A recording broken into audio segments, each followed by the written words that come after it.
Episode 66. Keputusan Davi. Davi tidak bisa untuk tidak terpana melihat penampilan Dara saat ini menggunakan gaun pengantin mewah itu. Kecantikan Dara otomatis naik tingkat beberapa level dan karena gaun itu juga sangat fantastis harganya. Dengan desain elegan dan rapi membuat Dara jauh-jauh terlihat begitu cantik. Dan entah kenapa hal itu membuat Davi terpesona. Mata Davi tidak berkedip sejak 1 menit yang lalu dan hal itu sukses membuat Dara tersipu malu. Revan dan Bella saling memandang kemudian tersenyum dan menggelengkan kepalanya. Kedua pasangan suami istri itu tentu saja bisa melihat tatapan Davi pada Dara. Keduanya kompak menggoda Davi. "Bro, jangan gitu natapnya." Dara jadi takut no. Sentak Revan membuat Davi memutuskan pandangannya pada sang calon istri. Dara menunduk. Dia sangat malu sekali sekarang. Seumur-umur belum pernah ada yang memujinya apalagi terpesona dengannya. "Gimana menurutmu, Dav? Pas kan di tubuh Sarah? Kalau menurutku sih sangat pas dan cocok. Dara Jeti terlihat sangat cantik," ujar Bella memuji penampilan Dara yang benar-benar cantik itu. Sedangkan yang dipuji rasanya sudah melayang-layang.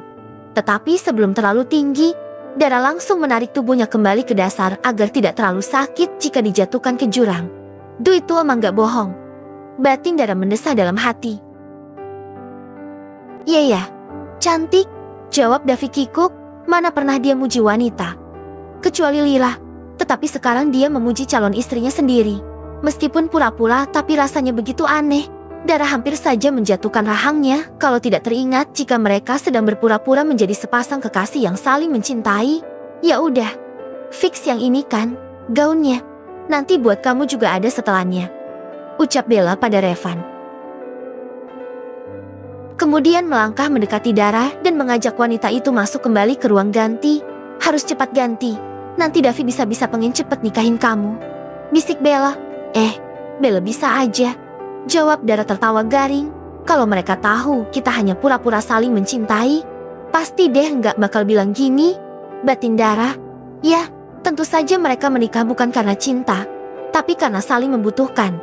Bahkan Andara seperti sedang bekerja dengan Davi. Dia harus terlihat profesional, bukan?"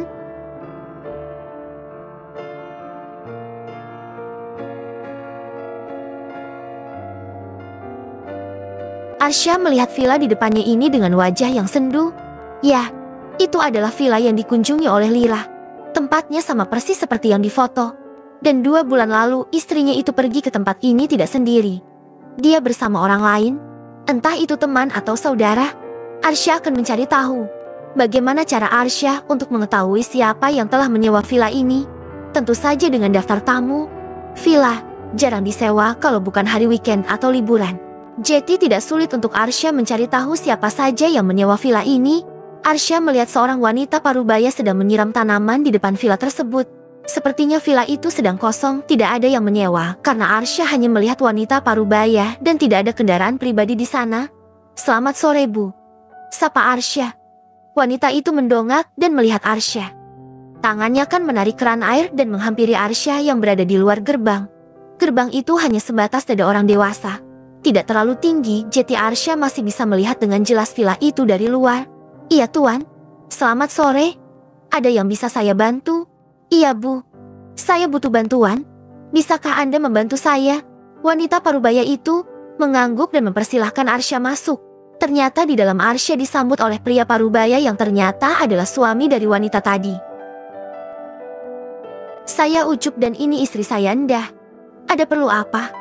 "Ya, saya Arsya. Bolehkah saya menyewa villa ini selama 3 hari saja?" ujar Arsya to the point. "Oh, boleh. Nanti saya akan bicarakan pada pemilik villa ini, Bu Tasya ya, Tuan," ucap Pak Ucup. Arsya mengangguk.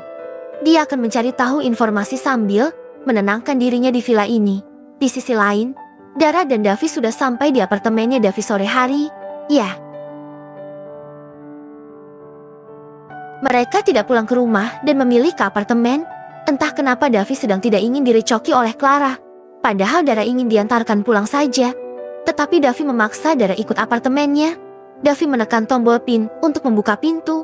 Setelah pintu terbuka, Davi menarik tangan Dara agar masuk. Dara ogah-ogahan dengan raut wajah yang jelek mengikuti langkah pria itu.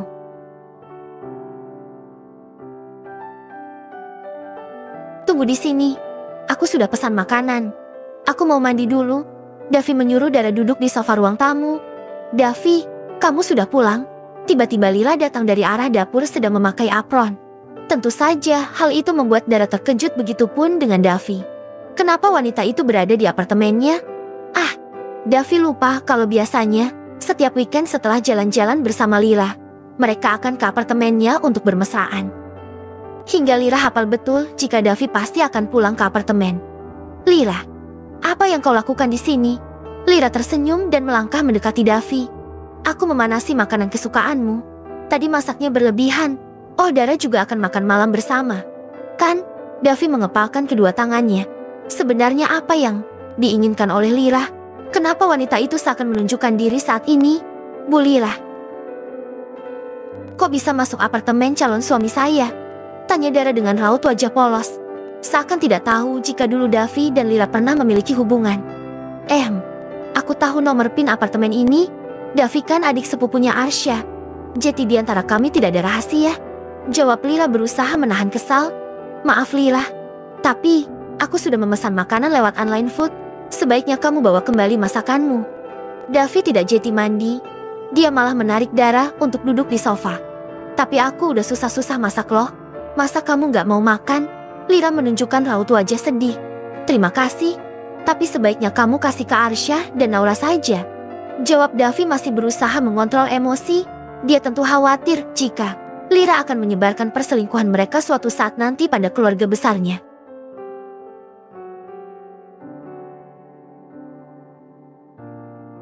Davi sudah mengantarkan Dara pulang ke rumah setelah makan malam bertiga.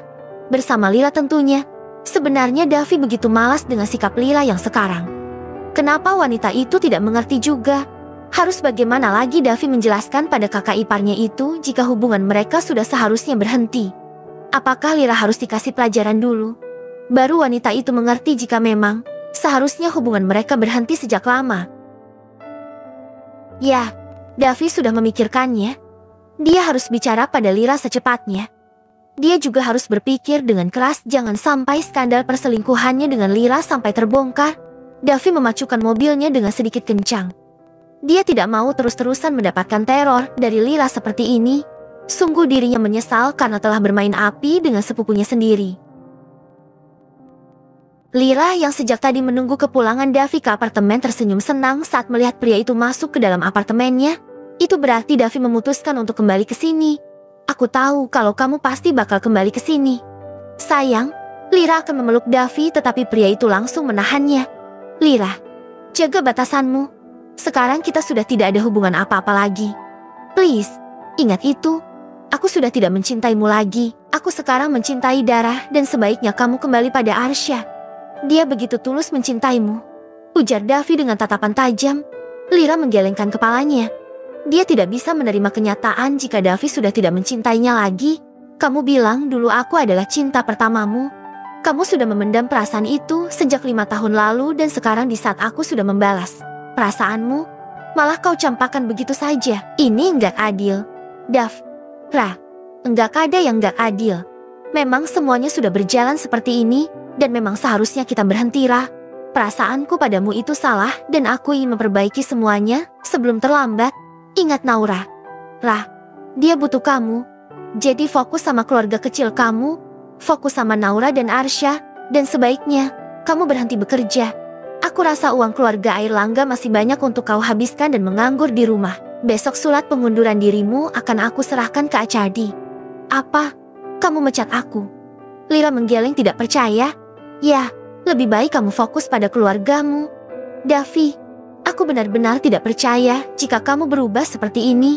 Lila menyambar tasnya yang ada di atas meja, kemudian pergi melangkah ke arah pintu dan membukanya cepat. Sebelum keluar, wanita itu sempat menoleh ke arah belakang dengan mata berkaca-kaca. Berharap jika Davi menghentikannya dan langsung memeluknya dari belakang.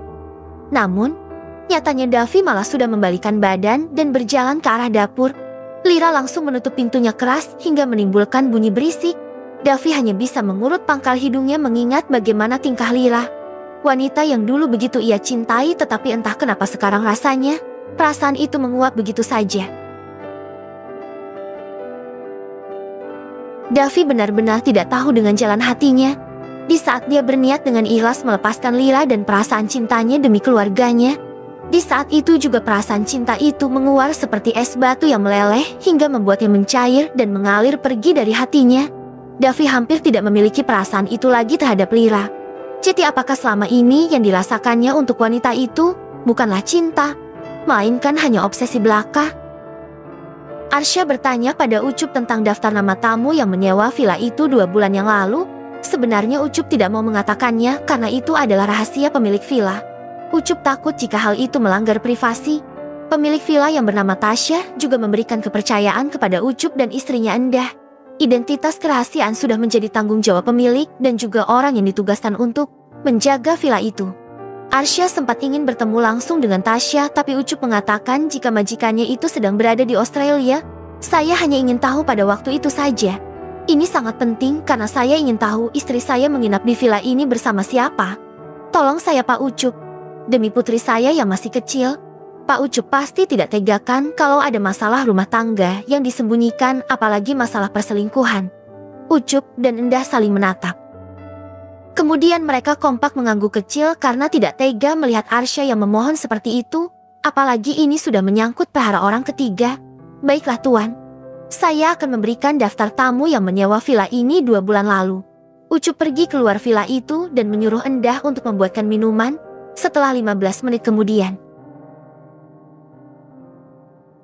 Ucup kembali membawa sebuah buku tebal dan laptop. Ucup membuka laptop itu dan mencari data-data di sana. Dia juga menyuruh Endah untuk mencari di buku tebal untuk mencocokkan. Ada 2 tamu yang menyewa villa ini 2 bulan lalu, Pak. Yang satu keluarga bersama 2 anaknya. Yang satu lagi laki-laki dan perempuan dewasa. Jelas Ucup membuat jantung Arsya berdetak lebih cepat. Bersambung.